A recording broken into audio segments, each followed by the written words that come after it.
Bonjour. Alors, on va parler d'un sujet qui, mine de rien, peut faire perdre pas mal d'argent aux entreprises, la politique énergétique. On va voir ensemble comment transformer ce qui est souvent un simple bout de papier en un vrai moteur d'économie.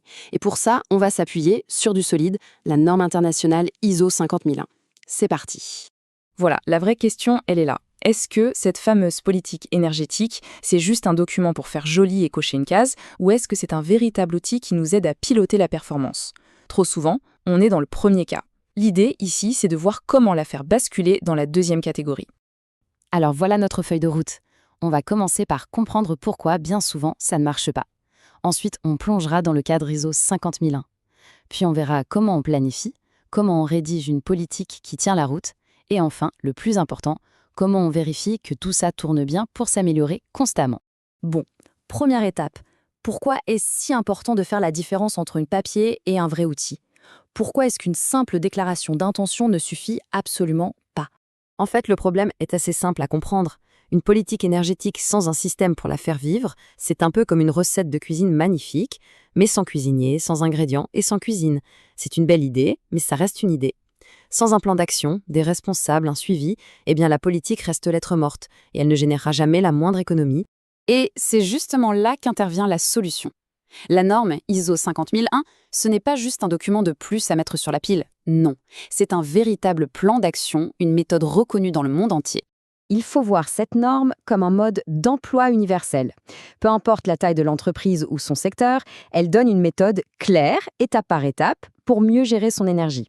C'est moins une contrainte qu'une super boîte à outils pour devenir plus performant.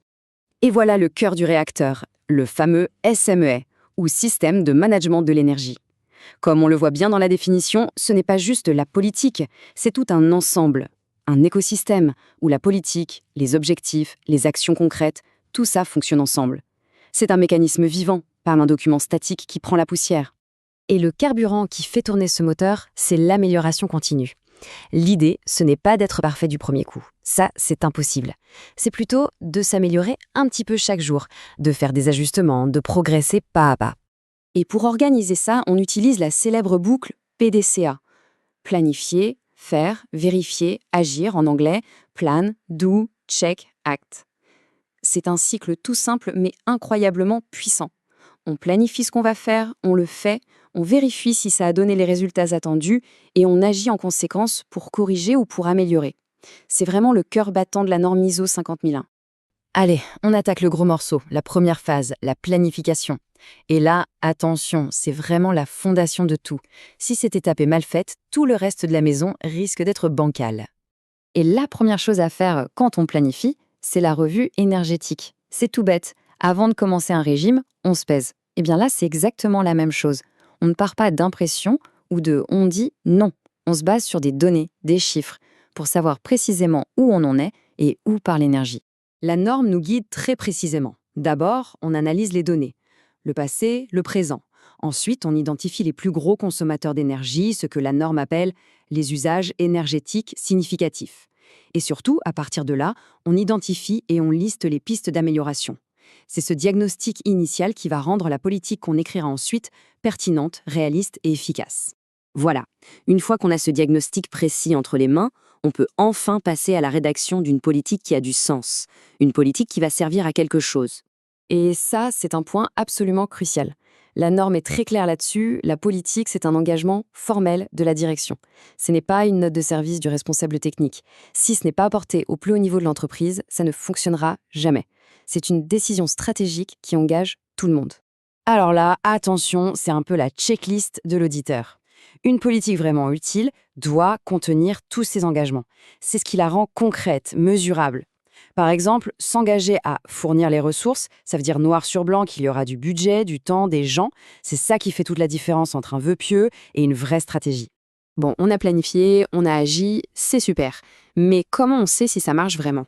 Et surtout, comment on évite la douche froide le jour de l'audit? C'est tout l'enjeu de la phase vérifier, l'étape qui fait vraiment la différence. Ah, la fameuse question que tout le monde se pose. La réponse, en un mot, la rigueur. Et par rigueur, je ne veux pas dire flicage, je veux dire être capable de prouver ce qu'on avance, de rassembler des preuves tangibles que le système est bien en place et qu'il fonctionne. L'ISO 5001 nous donne une méthode super claire en 3 temps. 1. On mesure, on suit nos indicateurs. Est-ce qu'on s'améliore? 2. On vérifie qu'on est bien en règle avec la loi. Et 3. L'étape clé, l'audit interne. On s'auto-évalue pour voir si notre propre système est efficace. Cet audit interne, il faut vraiment le voir comme un allié. Ce n'est pas un examen, c'est un check-up de santé qu'on se fait à soi-même en toute objectivité. L'idée, c'est de voir si on fait bien ce qu'on a dit qu'on ferait et si ça donne les résultats espérés. C'est la meilleure préparation possible avant l'audit de certification. Et tout ce travail de vérification, ça nous amène logiquement à la dernière étape du cycle, agir. Après avoir tout vérifié, la direction se réunit. Elle regarde les chiffres, les rapports d'audit et décide des prochaines actions. C'est ce qu'on appelle la revue de direction et c'est elle qui relance la machine pour un nouveau cycle d'amélioration. Donc pour résumer, tout est là. La politique énergétique, ce n'est pas le but final, c'est le point de départ, c'est l'étincelle. Le vrai moteur, c'est ce cycle planifié, faire, vérifier, agir, qui tourne en boucle et qui transforme un simple engagement sur le papier en de vrais résultats, mesurables et durables. Au final, la seule question à se poser est donc la suivante.